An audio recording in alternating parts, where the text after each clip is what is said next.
Congo का आखिरी साल सालार सिकंदर के लिए कई हवालों से बेहद हंगामा खेज रहा था। वो वर्ल्ड बैंक के साथ अपने आखिरी साल में अपने सारे मामलात को वाइंड अप कर रहा था और उसकी जिंदगी के आधे दिन रात जहाज पर सफर के दौरान गुजर रहे थे और इन्हीं रोजो शब में उसकी मुलाजमत का दौरानिया खत्म होने से चंद हफ्ते पहले उसे वॉशिंगटन बुलाया गया था और अमेरिकी हुकूमत ने उसे वर्ल्ड बैंक के सदर के ओहदे की पेशकश की थी।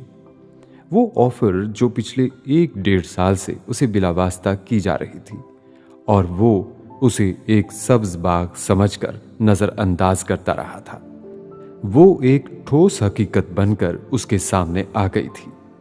इनकार इतना आसान नहीं था जितना सालार समझता था। ये बहुत बड़ी तरगीब थी। वो जिस प्रोजेक्ट पर काम कर रहा था उसे अनाउंस करने में कुछ वक्त बाकी था। वर्ल्ड बैंक का पहला कम उम्र तरीन मुसलमान सदर 42 साल की उम्र में इस ओहदे पर काम करने के लिए कोई भी कुछ भी करने को तैयार हो सकता था। वो तारीख का हिस्सा बन सकता था बेहद आसानी से, सिर्फ एक ओहदे को कबूल कर लेने से। सालार सिकंदर ने जिंदगी के इस मरहले पर एक बार फिर ये एतराफ किया था कि तरगीबात से बचना इतना आसान काम नहीं था जितना वो इसे समझने लग गया था। उसने अमेरिका में होने वाली मीटिंग और इस ऑफर के बारे में सबसे पहले कांगो वापस आने पर इमामा को बताया था। उसके लहजे में जरूर कुछ ऐसा था जिससे इमामा खटकी थी। तो उसने सालार से पूछा, तो क्या? सालार ने इसी अंदाज में कहा। उन दोनों ने अभी कुछ देर पहले खाना खाया था और वो डिनर टेबल पर ही थे। सालार रात गए वापस पहुंचा था और हमेशा की तरह नींद उसकी आंखों से कोसों दूर थी। तुमने क्या कहा? इमामा ने उससे पूछा। मैंने सोचने के लिए टाइम लिया है। उसने डिजर्ट के प्याले से एक चम्मच लिया। इमामा उसके जवाब से जैसे बेहद नाखुश हुई। सोचने के लिए टाइम? तुम इनकार करके नहीं आए? उसने जैसे सालार को याद दिलाया था। इनकार किया था, कबूल नहीं हुआ। मुझे सोचने के लिए कहा गया है। सालार ने स्वीट डिश का एक और चम्मच लिया, फिर प्याला दूर खिसका दिया। तुम क्या सोच रहे हो सालार? इमामा ने मीठा नहीं खाया था। उसका प्याला वैसे ही पड़ा रहा था। सालार उसे देखने लगा। दोनों बेहद खुशी से एक दूसरे का चेहरा देखते रहे। फिर इमामा की नाखुशी और खफगी जैसे कुछ और बड़ी थी। उसने सालार के चेहरे पर जैसे कुछ पढ़ा था जो उसे पसंद नहीं आया था। तुम ये ऑफर कबूल करना चाहते हो? उसने सालार से डायरेक्ट सवाल किया। करनी चाहिए क्या? सालार ने जवाबन पूछा। नहीं। इतना हतमी और दो टोक जवाब आया था कि सालार बोल ही नहीं सका। उसे शायद फिर वैसे ही जवाब और रद्द अमल की तवक्को थी जो उसने नायब सदारत ऑफर होने पर उसके सवाल पर दिया था। तुम्हें याद नहीं तुम किस मकसद के लिए काम कर रहे हो और क्या करना चाहते हो? इमामा ने जैसे उसे याद दिलाया। बिल्कुल याद है। फिर उलझन किस बात की है? इमामा ने पूछा। उलझन नहीं है, सिर्फ ये सोच रहा हूं कि अभी थोड़ा वक्त चाहिए मुझे अपने प्रोजेक्ट को अमली शक्ल में दुनिया के सामने लाने के लिए। वर्ल्ड बैंक के सदर के तौर पर काम कर लूंगा तो इस प्रोजेक्ट में मुझे बहुत मदद मिलेगी। मेरी और इस प्रोजेक्ट की रिप्यूट बहुत बढ़ जाएगी। ढेरों कंपनीज और इन्वेस्टर्स हमारी तरफ आएंगे। बहुत सी जगहों पर मुझे तारुफ करवाना ही नहीं पड़ेगा। इमामा ने उसे टोका। बस सिर्फ ये वजह है? वो उसे देखने लगा। वो फिर हतमी अंदाज में उसका चेहरा देख रही थी। वो दुनिया में इन चंद इंसानों में से थी जिनके सामने वो झूठ बोल नहीं पाता, कोशिश करने के बावजूद, क्योंकि वो उसका झूठ पकड़ लेती थी। पता नहीं ये बीवियों की खसूसियत थी या सिर्फ इमामा हाशिम की। वर्ल्ड बैंक के सदर के तौर पर एक मुसलमान की तायनाती एक एजाज भी तो है। सालार ने इस बार बेहद मध्यम आवाज में वो तरकीब भी सामने रखी। वर्ल्ड बैंक क्या है सालार? जिन है? हवा है? क्या है? कुछ भी नहीं। सूद का काम करने वाली कौमों का एक इज्तिमा। और क्या है?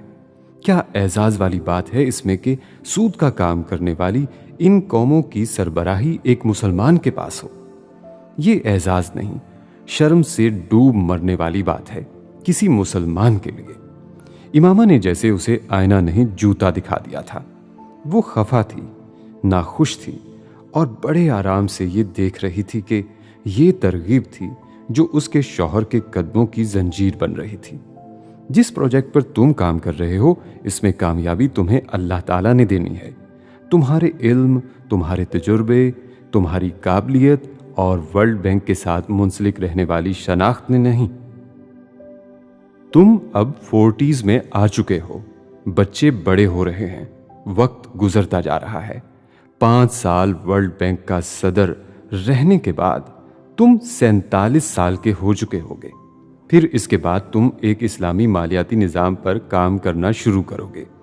जब तुम अपनी सारी जवानी वर्ल्ड बैंक को दे चुके होगे तो यकीनन मजाक कर रहे हो फिर अपने साथ और उन लोगों के साथ जिन्हें तुम एक मुमकिना इनकलाब का हिस्सा बनाने बैठे हो।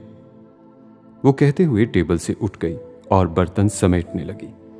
तुम्हें पता है मामा, मेरी जिंदगी का सबसे बेहतरीन एसेट असासा क्या है? सालार सिकंदर ने यकदम उससे कहा। इमामा इसी तरह अपने काम में मसरूफ रही। उसने सालार सिकंदर के किसी मुमकिना इंकशाफ में दिलचस्पी नहीं ली थी। वो इस वक्त इतनी ही बददिल थी। तुम्हारी ये जालिमाना साफ गोई जो मुझे मेरी औकात में ले आती है, तुम मुझसे इम्प्रेस क्यों नहीं हो जाती? सालार के अंदाज में एतराफी बेबसी, खिराज तहसीन, शर्मिंदगी और मासूमियत बैक वक्त था। इमामा इस बार रुककर उसे देखने लगी। मैं उलझा था, टेम्प्ट हुआ था, लेकिन गुमराह नहीं। तुम ठीक कह रही हो, वक्त गुजरता जा रहा है।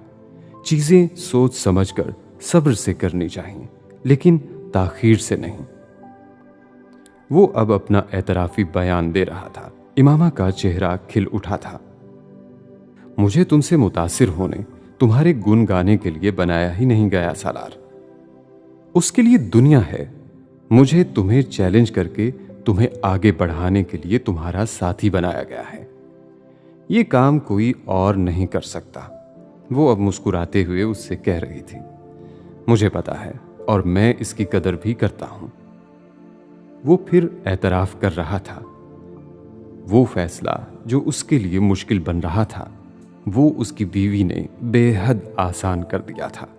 वो आसानी चाहता था।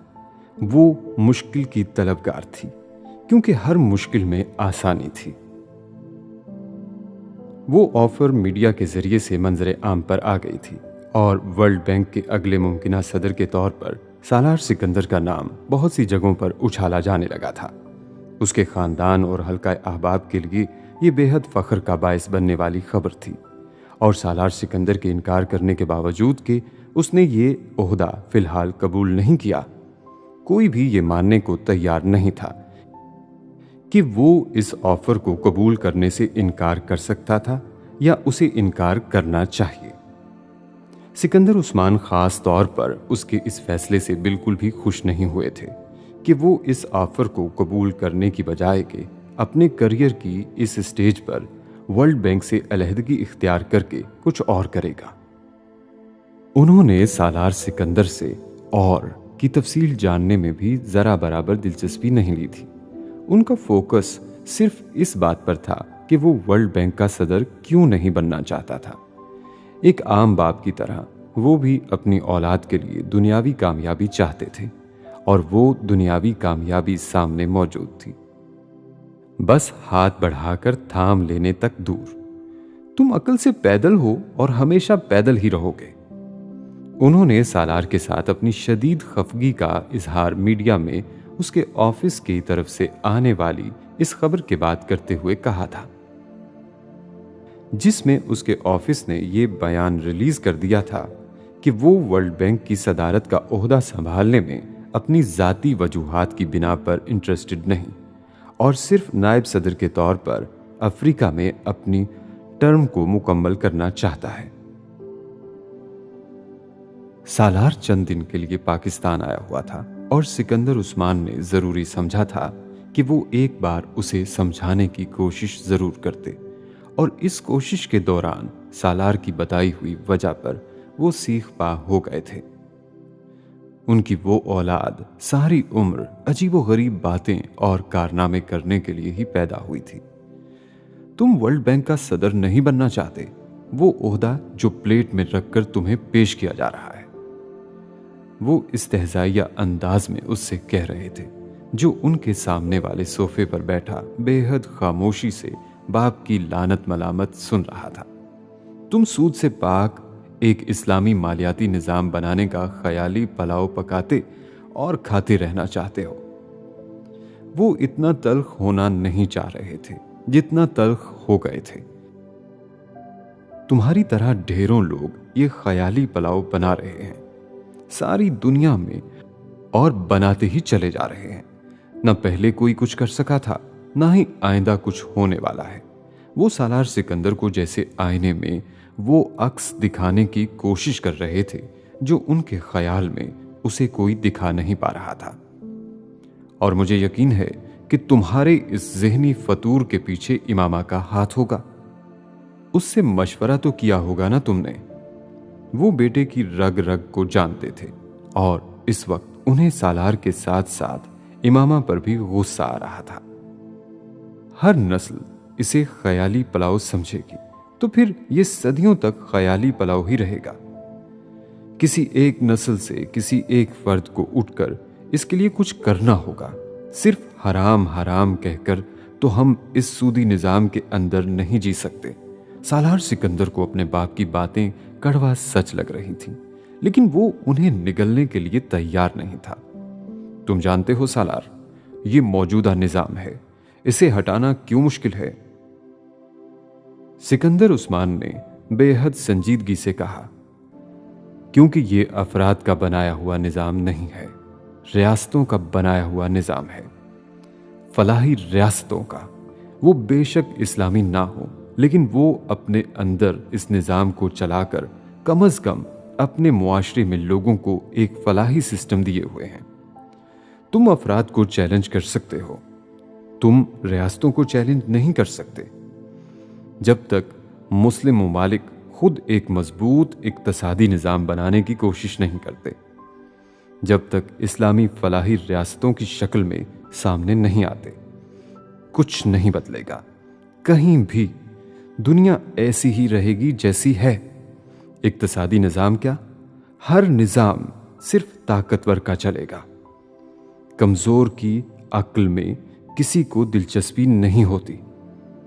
सिक्का ताकतवर का चलता है। ये सूद की जंग नहीं है, ये कौमों की जंग है। हम मुसलमान हैं, निकम्मे और नाअहल हैं, कौम के लिए नहीं अपने लिए जीते हैं। इस वक्त इसलिए मार खा रहे हैं और खाते रहेंगे जब तक ऐसे ही रहेंगे। वो यहूदो निसारा हैं, ये उनके अरूज की सदी है। वो बाइल्म और बाअमल हैं, अपनी जिंदगियां अपनी कौमों के लिए कुर्बान करने का अज़्म और हौसला रखते हैं। इसलिए वो राज कर रहे हैं और राज करते रहेंगे जब तक उनके अंदर ये जज्बा मौजूद है। हम बद्दुआएं दे देकर किसी कौम को जवाल नहीं दिला सकते।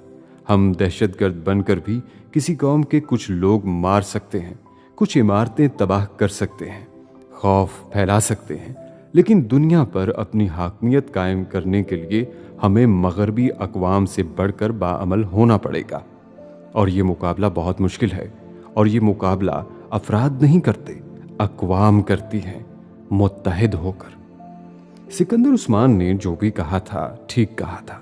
सालार सिकंदर भी कुछ साल पहले तक ऐसे ही सोचता था, और उसकी सोच आज भी वही होती तो वो बाप की हाँ में हाँ मिलाता। आप ठीक कहते हैं, जब तक किसी कौम के अफराद सिर्फ अपने लिए जिएं और मरेंगे तब तक कुछ नहीं बदलेगा। जब लोग कौम के लिए सोचना शुरू कर देंगे सब कुछ बदल जाएगा। उसने सिकंदर उस्मान से कहा, जिन मुआशरों और अक़वाम की मिसालें आप दे रहे हैं, उनके ढेरों अफराद ने अपनी जिंदगियां लेबॉर्ट्रीज, लाइब्रेरीज और अपने स्टडी टेबल्स पर सिर्फ इस ख्वाब और अज़्म के साथ गुजारी थी कि जो काम वो फ़र्द के तौर पर कर रहे हैं वो उनकी कौम के लिए बेहतर साबित हो। उनमें से कोई भी पर्सनल ग्लोरी के लिए जिंदगी कुर्बान नहीं कर रहा था, ना वो बानी और मौजद के तौर पर कोई पहचान बनाकर तारीख का हिस्सा बनना चाहते थे। वो बस स्टेटस को तोड़ना चाहते थे, अपनी कौम के कल को अपने आज से बेहतर चाहते थे। और यही ख्वाहिश मेरी भी है। एक कोशिश अपनी कौम के लिए मुझे भी कर लेने दे। मकाले और किताबें लिख लिख कर अपना बुढ़ापा मैं नहीं गुजारना चाहता पापा। सिकंदर उस्मान बहुत देर तक बोल ही नहीं सके थे। उसने उन्हीं की बातों का हवाला देकर उनसे बहस की थी और हमेशा की तरह वो बहस जीत गया था। वर्ल्ड बैंक के कितने सदर गुजरे हैं मुझसे पहले, किसी को नाम भी याद नहीं होगा। उन्होंने वर्ल्ड बैंक के तौर पर क्या कारनामे किए होंगे ये भी किसी को याद नहीं। याद अगर किसी को है तो वर्ल्ड बैंक का नाम याद है। किसी हरकारे और पुर्जे का नाम किसी को याद नहीं रहेगा। मैं ऐसे किसी हरकारे और पुर्जे के तौर पर तारीख का किस्सा बनना नहीं चाहता। एक कोशिश करना चाहता हूं, शायद इसमें कामयाब हो जाऊं, और नाकाम भी रहा तो भी कोई एहसास जुर्म तो नहीं होगा। ये एहसास तो नहीं रहेगा कि मैं सूद खाने और खिलाने वालों के साथ जिंदगी गुजार कर मरा। सिकंदर उस्मान सालार सिकंदर की दलीलों का जवाब कभी भी नहीं दे सके थे, तब भी नहीं जब वो एक टीनेजर था, और अब भी नहीं। अब उसके पास जो दलील थी वो बेहद वजनी हो गई थी। ठीक है, तुम जो कुछ करना चाहते हो करो, उन्होंने बेहद मायूसी से कहा। तुमने पहले कभी मेरी बात नहीं मानी तो अब कैसे मानोगे? मुझे बस अफसोस ये रहेगा कि तुम बहुत ज्यादा कामयाब हो सकते थे, इससे कई गुना ज्यादा तरक्की हासिल कर सकते थे, लेकिन तुम्हारे ज़हनी फतूर ने हमेशा तुम्हारी टांग खींची, और ये सिर्फ तुम्हारा मसला नहीं, जरूरत से ज्यादा ज़हीन हर मुसलमान का मसला है। तुम लोग हमेशा दो इंतहाओं के दरमियान झूलते रहते हो, ना खुद चैन से रहते हो, ना अपने से वाबस्ता लोगों को रहने देते हो। वो तंज करने के बाद अब एक रिवायती बाप की तरह उसे मतऊन कर रहे थे। सालार मुस्कुरा दिया। वो बाप की मायूसी को समझ सकता था। वो उनका ख्वाब तोड़ रहा था। मुझे यकीन है पापा, मैं जो भी करने जा रहा हूं वो सही होगा, इसलिए आप परेशान ना हो। उसने सिकंदर को तसल्ली दी। और ये यकीन तुम्हें क्यों है? सिकंदर उसकी तसल्ली के बावजूद तंज किए बगैर नहीं रह सके थे। क्योंकि आपने जिंदगी में जब जब मुझे जिस भी फैसले से रोका है वो मेरे लिए बहुत अच्छा साबित हुआ है। आपकी मुमानियत गुड लक चार्म है मेरे लिए। सिकंदर उस्मान ठीक कह रहे थे। वो वाकई ढीठ था, मगर उसने सेंस ऑफ ह्यूमर अपने बाप से ही लिया था, जिनका पारा लम्हा में चढ़ा और उतरा, और वो हंस पड़े। कमीने। शुक्रिया, सालार ने जवाबी मुस्कुराहट के साथ कहा। और ये फ्लू कब से चल रहा है तुम्हारा? फुरकान ने सालार से पूछा था। वो तकरीबन 8 महीने के बाद मिल रहे थे, और सालार डॉक्टर सिब्ते अली से मुलाकात के बाद फुरकान की तरफ आया था। 2 दिन बाद उसकी वापसी की फ्लाइट थी, और फुरकान ने बिल्कुल डॉक्टरों वाले अंदाज में उसके फ्लू के बारे में पूछना शुरू कर दिया था। ये तो अब 1-1.5 माह से कुछ मुस्तकिल ही हो गया है, आता जाता रहता है, सर दर्द के साथ, शायद किसी चीज से एलर्जी है। सालार ने लापरवाही से कहा।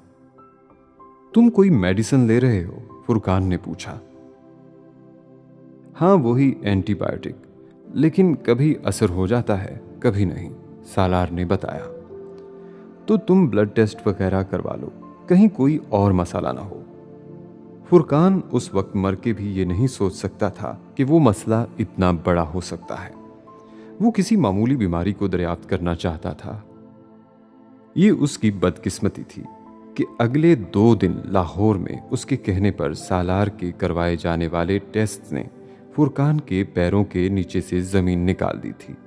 उसे ये यकीन ही नहीं आया था कि ये रिपोर्ट सालार की हो सकती हैं। क्यों मजीद टेस्ट्स क्यों? कोई ऐसा सीरियस मसाला तो नहीं है मुझे? फ्लू है, पहले भी होता रहा है, ठीक हो जाएगा। दूसरे दिन मजीद टेस्ट का कहने पर सालार ने एक बार फिर लापरवाही से उसकी बात हवा में उड़ाने की कोशिश की थी। उसे लाहौर में इस दिन कामों का एक ढेर निपटाना था और इस ढेर में किसी हॉस्पिटल में जाकर कुछ टेस्ट करवाना उसके लिए बेहद मुश्किल काम था।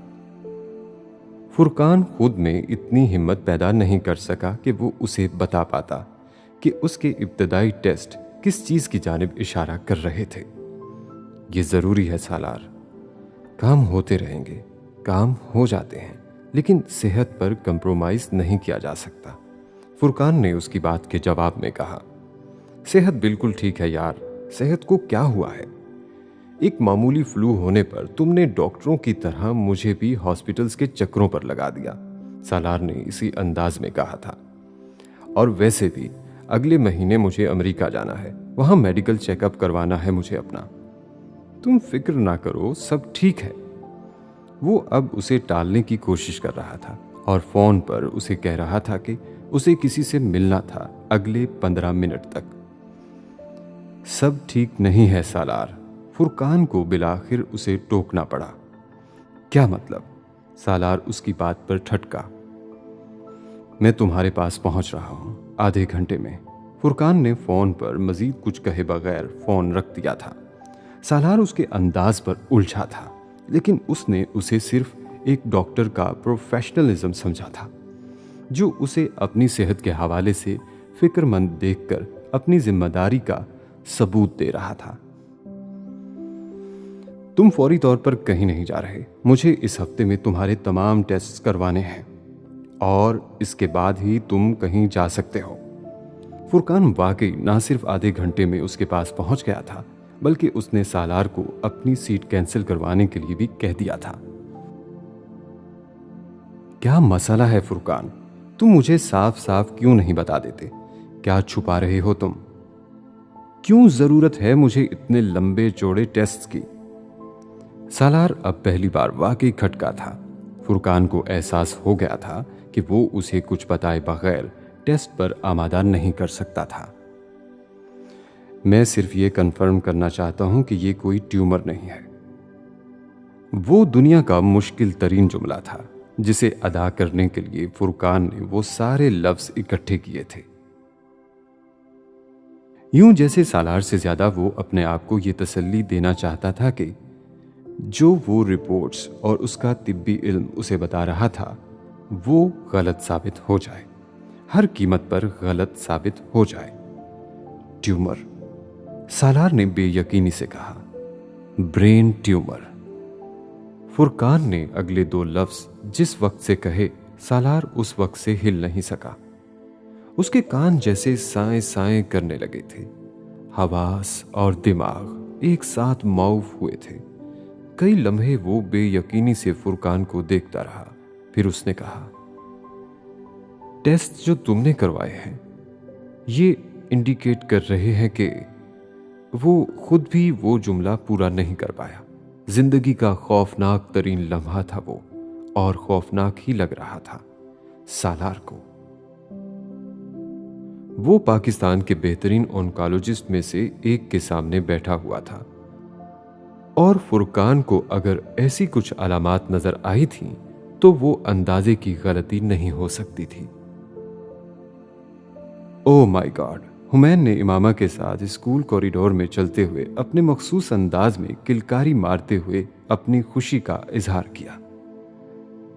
Mummy, I have made you so famous. Mummy, मेरी वजह से आप बहुत मशहूर हो गई हैं।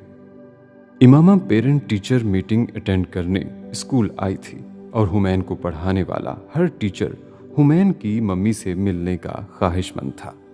और स्कूल में होने वाली वो पेरेंट टीचर मीटिंग्स जो कभी सालार और इमामा के लिए जिब्रील और इनाया की वजह से फख्र का बायस होती थी, अब एक कड़वी गोली थी या फिर तलवार की धार जिस पर चलने के सिवा उनके पास कोई चारा नहीं था।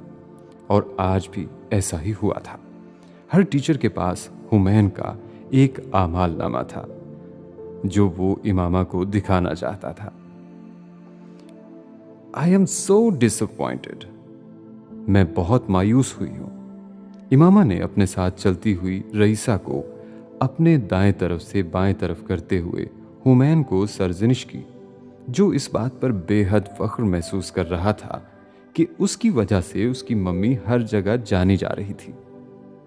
देखो, रईसा की किसी ने शिकायत नहीं की। I am so proud of her. मुझे उस पर फख्र है।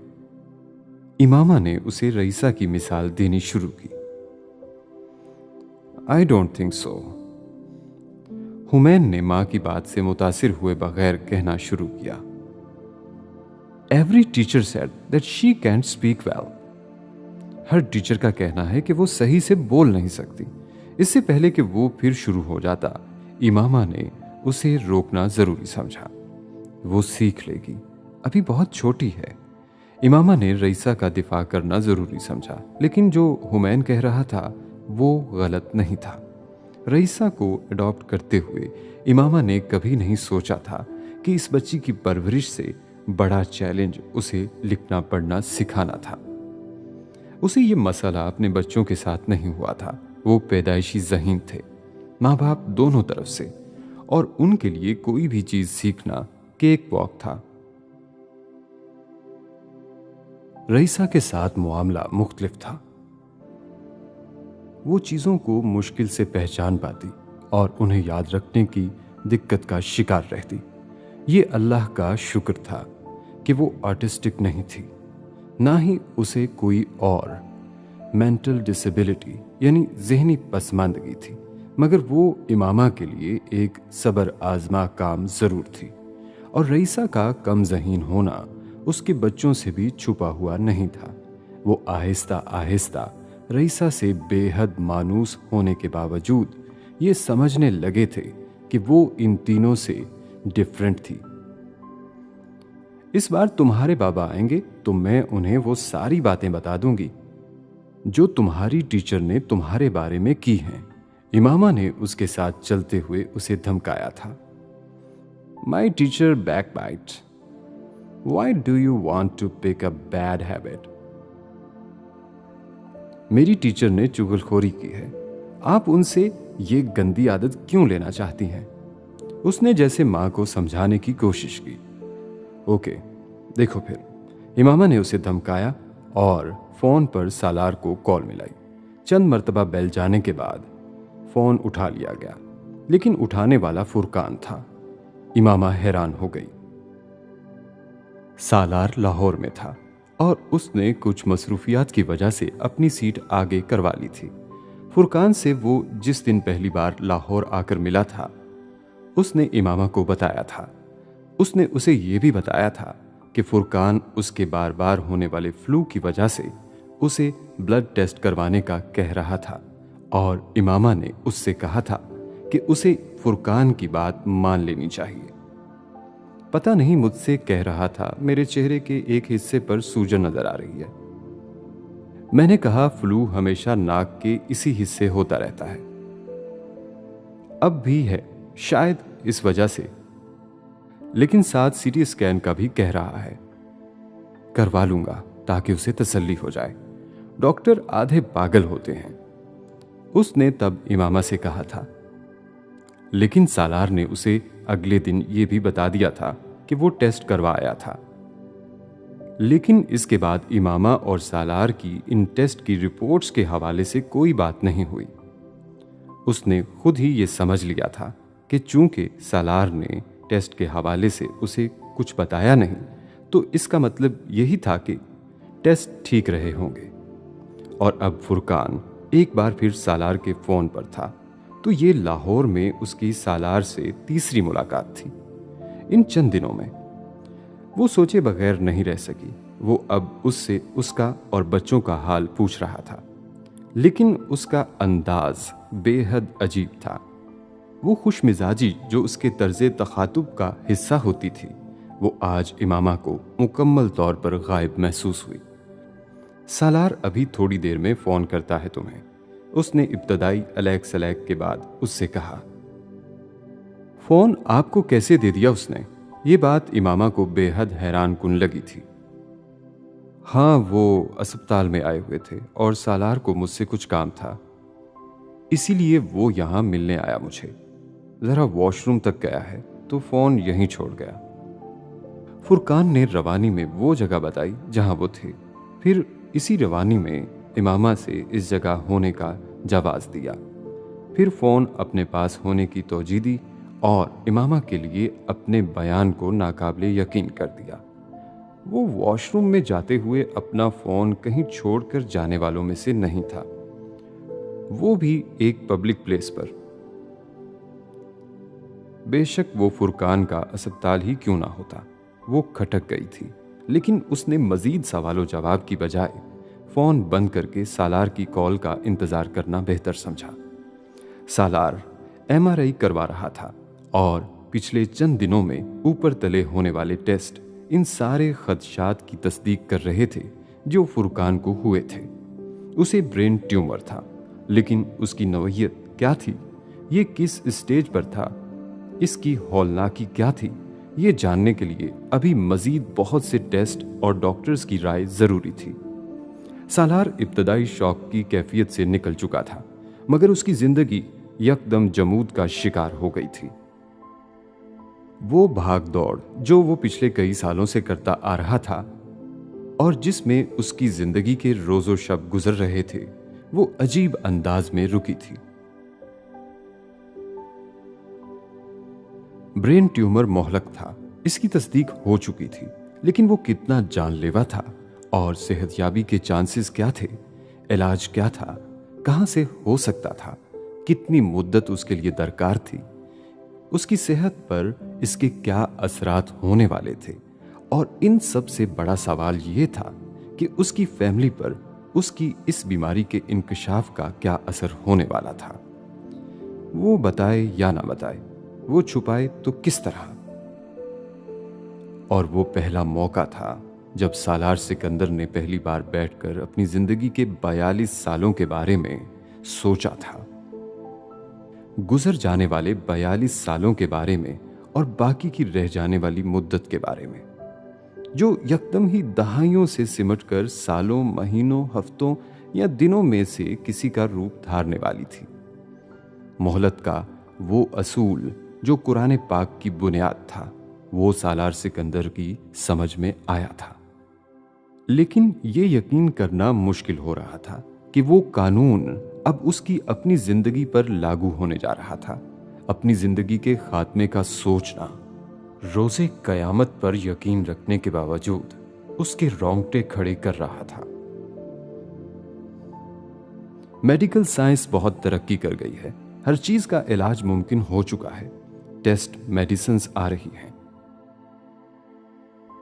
कोई भी बीमारी अब नाकाबिले इलाज तो रही ही नहीं।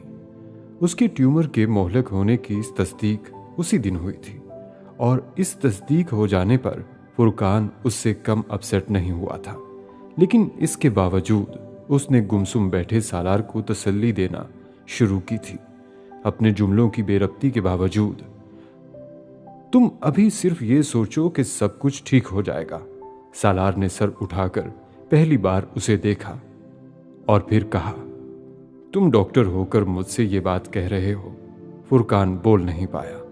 वो दोनों बहुत देर तक वहां चुप बैठे रहे थे। तुम फौरी तौर पर अमेरिका चले जाओ, बल्कि मैं तुम्हारे साथ चलता हूं। वहां बेहतरीन डॉक्टर्स और अस्पताल हैं, हो सकता है वहां इसका इलाज हो जाए, या हो सकता है कोई और हल हो। वो अब डॉक्टर बनकर नहीं, उसका एक अजीज दोस्त बनकर बात कर रहा था। इमामा से क्या कहूं? उसने फुरकान से अजीब सवाल किया। अभी कुछ कहने की जरूरत नहीं है, एक बार अमेरिका से टेस्ट होने दो, देखो वहां के डॉक्टर क्या कहते हैं। फुरकान ने उससे कहा था, यहाँ के डॉक्टर्स क्या कहते हैं? फुरकान उसके इस सवाल को नजरअंदाज कर गया था। वो उसे वो सब बताने की हिम्मत नहीं कर पा रहा था जो वो अपने चंद साथी डॉक्टर्स से सालार की रिपोर्ट पर मुशावरत के बाद सुन चुका था। पाकिस्तान में ब्रेन ट्यूमर का इलाज और न्यूरो सर्जरी इतनी एडवांस्ड नहीं है जितना अमेरिका में। इसलिए यहाँ के डॉक्टर्स की राय मेरे नजदीक ज्यादा अहमियत नहीं रखती। वो नजरें चुराए कहता गया था। सालार सिर्फ उसका चेहरा देखता रह गया। उसे फुरकान की बेबसी पर अपने से ज्यादा तरस आया। वो उससे कुछ छुपाना भी नहीं चाहता था और कुछ बताना भी नहीं। नहीं, कोई ऐसी बात नहीं है। फ्लू की वजह से ही गया था दोबारा। बस गपशप करते हुए फोन टेबल पर रखा और फिर उठाना याद ही नहीं रहा। सालार ने इस रात फोन पर इमामा से बात करते हुए कहा। वो मुतमईन हो गई। और फ्लू, उसका क्या हुआ? बस चल रहा है। टेस्टों की रिपोर्ट्स आ गईं। हाँ, सब ठीक है, बस वायरल इन्फेक्शन है। उसने कुछ मेडिसिन दी हैं, ठीक हो जाएगा। मैं तो परेशान ही हो गई थी। मैंने सोचा पता नहीं क्या मसला है। क्यों दोबारा अस्पताल में फुरकान के साथ बैठे हो? वो खामोशी से उसकी गुफ्तगू सुनता रहा। फुरकान ने ठीक मशवरा दिया था। उसे भी इमामा को कुछ भी नहीं बताना चाहिए था, लेकिन उसके लहजे में झलकने वाले इत्मीनान ने उसे अजीब तरीके से घायल किया था। वो उसे धोखा दे रहा था। वो अब उसे बच्चों के बारे में बता रही थी, बच्चों से बारी बारी बात करवा रही थी। वो पिछले 3 दिन से जिब्रील को कुरान पाक नहीं पढ़ा पाया था। इमामा ने उसे याद दिलाया। तुम पढ़ा दो, सालार ने जवाबन कहा। मैं तो पिछले 3 दिन से पढ़ा रही हूं, रिवीजन करवा रही हूं। नया सबक तो तुम ही दोगे, वो उससे कह रही थी। कितने पारे रह गए? सालार ने उसकी बात पर अजीब गायब दिमागी से पूछा। इमामा ने नोटिस किया। आखिरी 10, जल्दी हो जाएंगे, वो बड़बड़ाया। हाँ, इंशाल्लाह। वो माशाल्लाह ज़हीन भी तो बहुत है। 10 साल का होने से पहले ही कुरान पाक मुकम्मल हो जाएगा उसका। वो इस बार सालार के लहजे पर गौर किए बगैर कहती गई। वो चाहते थे जिब्रील इससे भी कम उम्री में कुरान पाक हिफ्स कर लेता, क्योंकि वो बला का ज़हीन था और उसकी जुबान बेहद साफ थी। लेकिन सालार ने उसे इस उम्र में कुरान पाक हिफ्स करने पर लगाया था, जब वो कुछ बाशऊर होकर उसके मानी व मफहूम के साथ साथ इस फरीजे की अहमियत से भी वाकिफ हो गया था। स्काइप की स्क्रीन पर अब बारी बारी उसके बच्चे दिखने लगे थे। वो अब लैपटॉप ऑन किए हुए बैठा उनकी शरारतों को देख रहा था। वो एक भयानक हकीकत के अंदर बैठा एक खूबसूरत ख्वाब देख रहा था। वो बारी बारी अपनी तरफ के कंप्यूटर के कैमरे के सामने मुंह करके बाप को हेलो कह रहे थे। बाबा, आज मैंने कुकी बनाई है। इनाया उसे स्क्रीन पर एक बड़े साइज का बिस्किट दिखा रही थी। वाह, ये तो बहुत यमी दिखती है। सालार ने अपने अंदर के फिशार को छुपाते हुए बेटी को दाद दी। वो सब कुछ वो इस तरह देख रहा था जैसे जिंदगी में पहली बार देख रहा था, क्योंकि वो सब कुछ खत्म हो जाने वाला था। इमामा इन सब को वहां से हटाकर ले गई थी, क्योंकि अब जिब्रील को नया सबक पढ़ना था। वो और उसका 9 साला बेटा आमने सामने बैठे हुए थे। वो सालार से अगला सबक पूछ रहा था। सालार ने उसे पिछला सबक सुनाने के लिए कहा था। जिब्रील ने पढ़ना शुरू किया था। सीने पर हाथ बांधे, आंखें बंद किए, खुश इल्हान आवाज में। उसने बाप से सिर्फ जहानत विरसे में नहीं पाई थी, खुश इल्हानी भी पाई थी। 9 साल की उम्र में भी उसकी किरात दिलों को छू लेने की सलाहियत रखती थी, किसी भी सुनने वाले की आंखों को नम कर सकती थी। जिब्रील ने कब अपना पहला सबक खत्म किया था, सालार को अंदाजा ही नहीं हुआ। वो कहीं और पहुंचा हुआ था। जिब्रील ने आंखें खोलकर अपने हाथ सीने से हटाकर सामने रखे कुरान पाक को देखा, फिर स्क्रीन पर बाप के नजर आने वाले चेहरे को। जो किसी बुत की तरह बेहिसो हरकत था। बाबा, जिब्रील को एक लम्हे के लिए लगा शायद नेट का कनेक्शन खत्म हो गया था या सिग्नल्स की वजह से स्ट्रीमिंग नहीं हो पाई थी। सालार चौंका और अपना गला साफ करते हुए उसने जिब्रील को एक बार फिर पिछला सबक सुनाने को कहा। वो हैरान हुआ था। वो तो मैंने सुना दिया। मैं नहीं सुन सका, एक बार फिर सुनाओ। वो पहला मौका था जब जिब्रील ने बाप के चेहरे को बेहद गौर से देखा था। कुछ मसाला था उस दिन बाप को, उसे ये अंदाजा हो गया था, लेकिन कोई सवाल किए बगैर उसने एक बार फिर पिछला सबक सुनाना शुरू कर दिया। इस बार सालार पहले की तरह कहीं और महव नहीं हुआ था। उसने बेटे को नया सबक पढ़ाकर और चंद बार दोहराने के बाद स्काइप बंद कर दिया था। इस बाबा ओके? क्या बाबा ठीक हैं? जिब्रील ने स्काइप पर सालार से बात करने के बाद मां से पूछा। हाँ, वो ठीक हैं, बस फ्लू है, इसलिए कुछ तबीयत खराब है उनकी। इमामा ने उसके सवाल पर ज्यादा गौर किए बगैर कहा। When is he returning? वो वापस कब लौट रहे हैं? जिब्रील ने अगला सवाल किया। अभी तो अमेरिका जा रहे हैं, 2 हफ्ते के लिए पाकिस्तान से। कह रहे थे कि कुछ मीटिंग्स हैं, फिर अमेरिका से आएंगे। इमामा ने सालार से फोन पर होने वाली गुफ्तगू उसे बताई। वर्ल्ड बैंक की नायब सदारत छोड़ने से सिर्फ 2 हफ्ते पहले जब सालार कांगो में अलविदाई मुलाकातें और फेयरवेल डिनर्स लेने में मसरूफ था, वॉल स्ट्रीट जर्नल ने वर्ल्ड बैंक की सदारत से इनकार की वजह ढूंढ निकालते हुए सालार सिकंदर को होने वाले ब्रेन ट्यूमर की न्यूज ब्रेक की थी। और फिर यह खबर सिर्फ उस अखबार ही ने नहीं, ढेरों दूसरे अखबारात ने भी लगाई थी। सालार सिकंदर के ब्रेन ट्यूमर की ब्रेकिंग न्यूज में मगरिब को दिलचस्पी नहीं थी, ना ही मीडिया को। दिलचस्पी अगर थी तो CIA को। इस स्टेज पर सालार की मोहलक बीमारी की खबर ब्रेक करने का मतलब इस प्रोजेक्ट के शुरू होने से पहले ही उसकी कमर तोड़ देने के मुतरादिफ था, जिस पर सालार काम कर रहा था। वो जानते थे सालार वर्ल्ड बैंक से अलग होने के बाद क्या करने जा रहा था, और उन्हें यकीन था जो वो करने के ख्वाब देख रहा था वो नामुमकिनात में से था। इसके बावजूद हिफाजती इक़दामात जरूरी थे, और सबसे बेहतरीन दिफाई हिकमत अमली वही थी जो उन्होंने इख्तियार की थी। वो सालार सिकंदर की बीमारी को मुश्तहिर करने के बाद अब इस प्रोजेक्ट के मुमकिना सरमायाकारों के पीछे हट जाने का इंतजार कर रहे थे। वो शतरंज थी। सालार अपने मोहरे सजाकर पहली चाल चलने की तैयारी कर रहा था। वो पहले से तैयार बैठे थे। उन्होंने पहली चाल चल दी थी, और पहली चाल में ही बादशाह को शहमात होने वाली थी। ये कम अज कम उनको यकीन था। उसने इंटरनेट पर ग्लायोमा का लफ्ज गूगल पर सर्च किया, फिर ओलिगोडेंड्रोग्लायोमा को। 9.5 साल की उम्र में मोहम्मद जिब्रील सिकंदर ने इन 2 लफ्जों को स्पेलिंग बी के मुकाबले में हिस्सा लेने के लिए इन अल्फाज की फहरिस्त में शामिल किया था, जिसकी स्पेलिंग उसे याद करना थी। उसे इन 2 अल्फाज की स्पेलिंग याद करते हुए ये अंदाजा नहीं था वो अपने बाप को लाहक दुनिया के मोहलिक तरीन ब्रेन ट्यूमर से वाकफियत हासिल कर रहा था।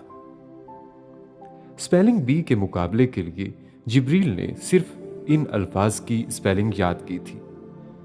वो 2 अल्फाज क्या थे, वो खोजने की कोशिश उसने तब की थी जब उसने इंटरनेट पर अपने बाप के नाम के साथ इसकी बीमारी के हवाले से एक खबर देखी थी। वो वर्ल्ड बैंक की वेबसाइट थी जो उनके डेस्कटॉप का होम पेज था और कई बार सालार के ज़ेरे इस्तेमाल आता था, और होम पेज पर ताज़ा तरीन स्क्रॉल होने वाली खबरों में से एक सालार सिकंदर की बीमारी के हवाले से वॉल स्ट्रीट जर्नल की न्यूज़ थी, जो सिर्फ आध घंटा पहले ब्रेक हुई थी। 9.5 साल के इस बच्चे ने इस बीमारी को खोजना शुरू किया था। सालार अभी घर नहीं लौटा था।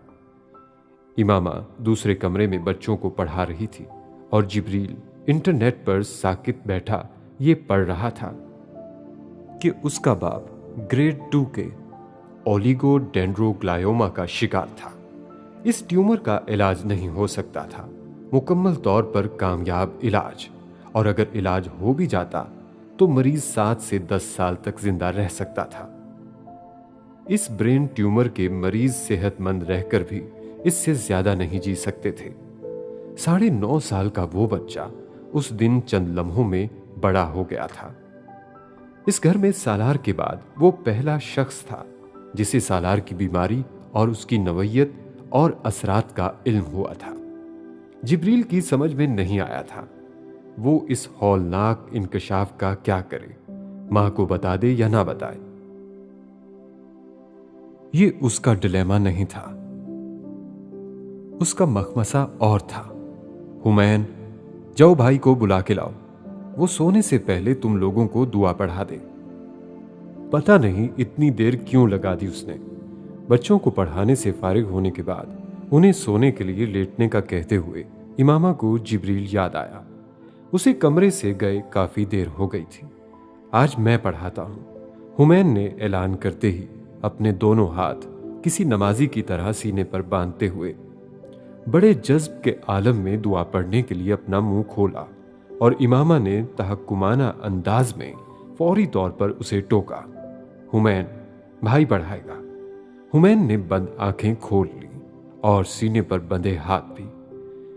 इससे पहले कि वो कमरे से निकल जाता, इमामा ने नाइट सूट के इस पाजामे पर लगी गिरा को देखा जो वो अभी अभी बाथरूम से पहनकर बाहर निकला था। पाजामे के ऊपरी हिस्से को आजार बंद की बजाय एक बड़ी सी गिरा लगाकर कसा गया था, और इस गिरा के दोनों सिरे किसी खरगोश के कानों की तरह उसके पेट के ऊपर खड़े थे। इधर आओ, इमामा ने उसे बुलाया। ये क्या है? उसने झुककर नीचे बैठे हुए इस गिरा को खोलने की कोशिश की ताकि पाजामे को ठीक कर सके। हुमैन ने एक चीख मारी और झटका खाकर उस गिरा पर दोनों हाथ रखे। पीछे हटें, मम्मी नहीं, इसकी स्ट्रिंग कहां है? इमामा को अंदाजा हो गया था कि इस गिरा को बांधने की वजह क्या था। मैंने स्कूल में किसी को दे दी है, इमामा ने हैरानी से पूछा। क्यों? चैरिटी में, हुमैन ने जुमला मुकम्मल किया। इमामा ने हक्का बक्का होकर अपने इस बेटे का एतमाद और इत्मीनान देखा। चैरिटी में? वो वाकई हैरान थी। सिर्फ एक डोरी को? नहीं, मुख्तसर जवाब आया। फिर डोरी से बैग को बांधा था।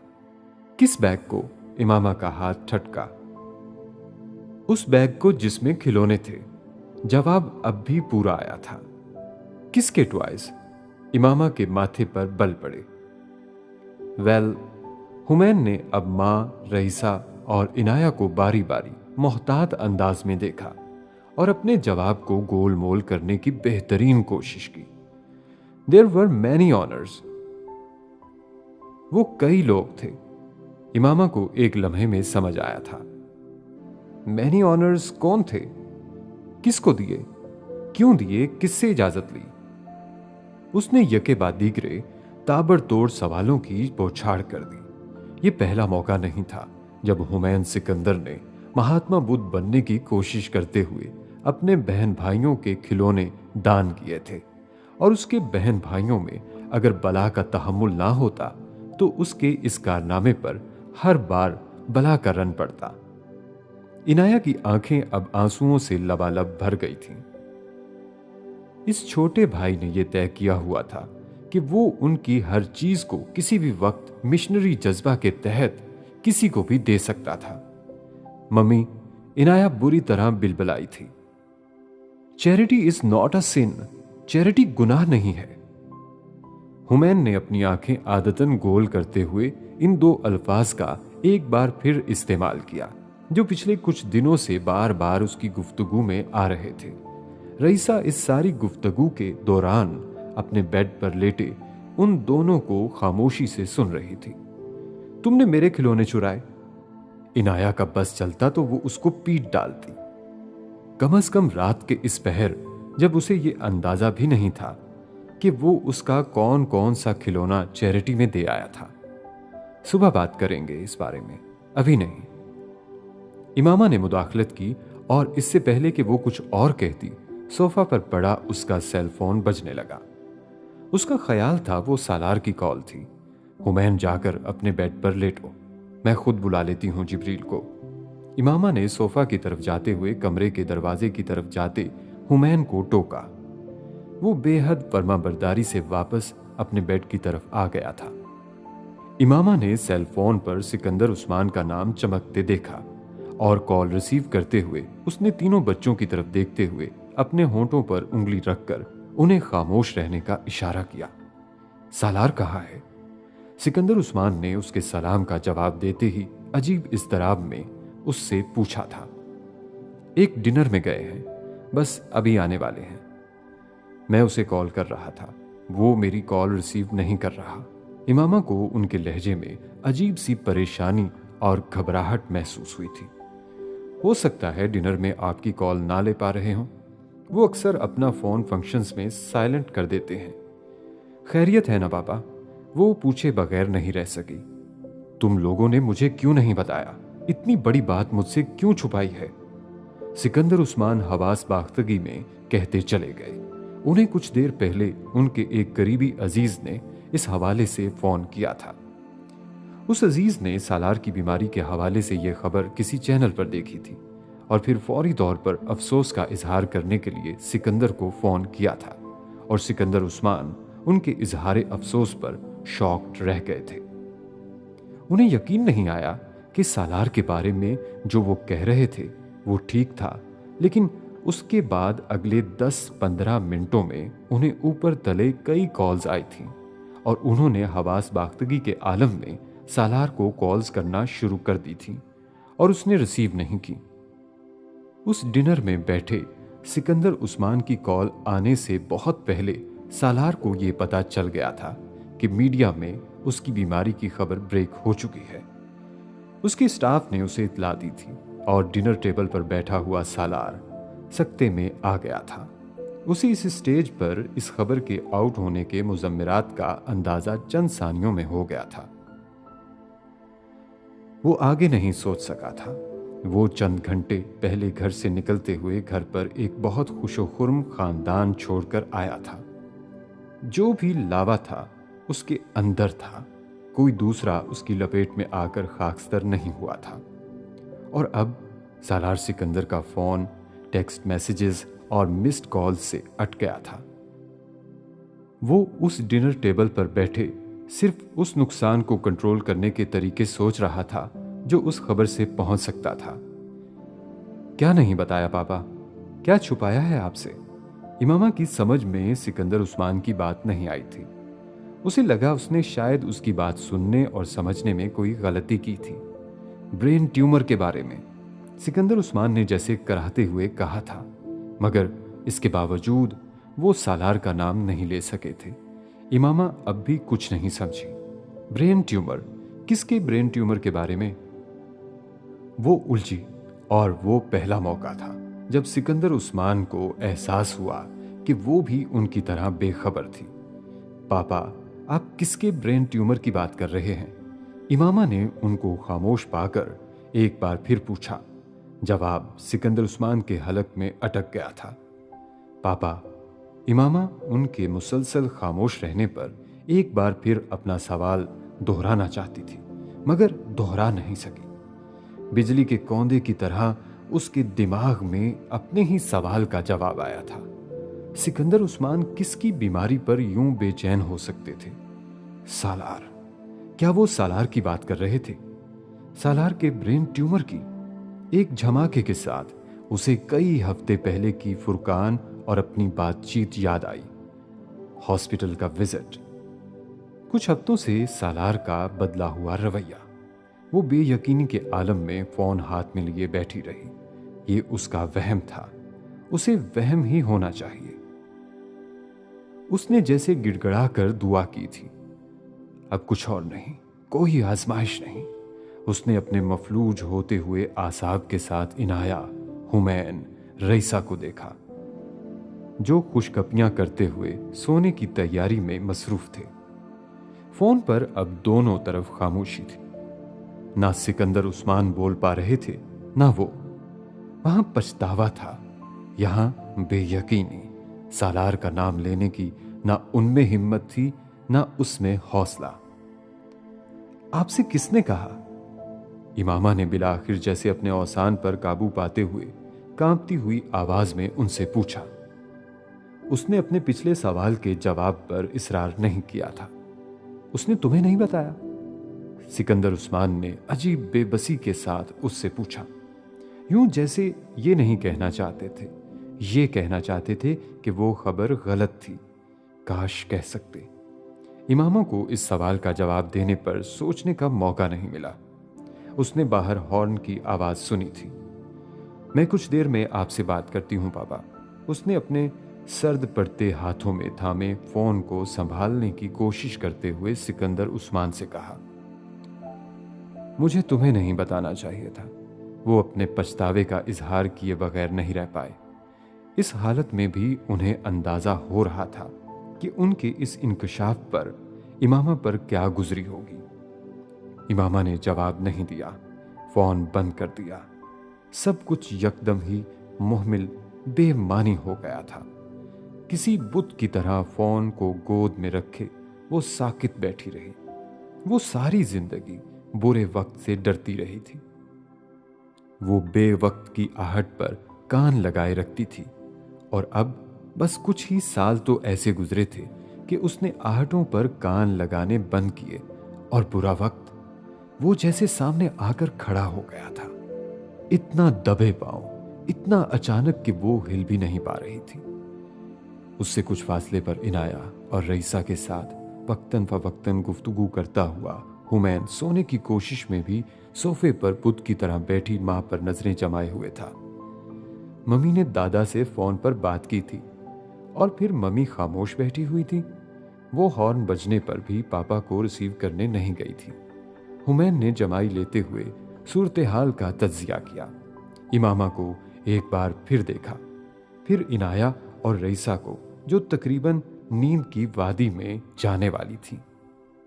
एक और जमाई लेकर उसने इमामा को मुखातिब किया, मम्मी आप ठीक हैं? इमामा ने चौंक कर खाली नजरों से हुमैन को देखा।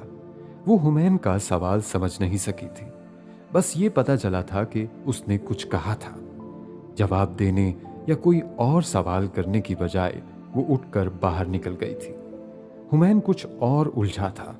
उसकी मां उन्हें खुदा हाफिज कहे बगैर और उनके माथे पर बोसा दिए बगैर ऐसे नहीं जाती थी जैसे वो इस वक्त गई। ये जिंदगी में पहली बार हुआ था।